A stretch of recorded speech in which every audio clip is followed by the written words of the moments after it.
ભરૂચ જિલ્લામાં મોડે મોડે બેઠેલા ચોમાસાએ 3 દિવસ સુધી ધડબડાટી બોલાવ્યા બાદ શનિવારે બપોર સુધી વરસાદી વિરામ રહ્યો હતો।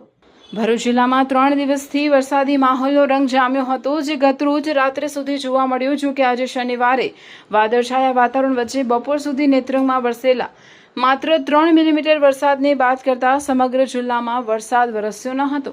જો કે ગતરોજ વરસેલા વરસાદથી વાલિયા, અંકલેશ્વર, હાંસોટમાં જનજીવનને અસર થઈ હતી। શનિવાર સવારના 6 વાગ્યા સુધીમાં વરસેલા વરસાદની આંકડાકીય માહિતી જોતા સૌથી વધુ વરસાદ વાલિયામાં 89 મિલીમીટર નોંધાયો, તો સૌથી ઓછો વરસાદ ભરૂચમાં માત્ર 4 મિલીમીટર નોંધાયો હતો।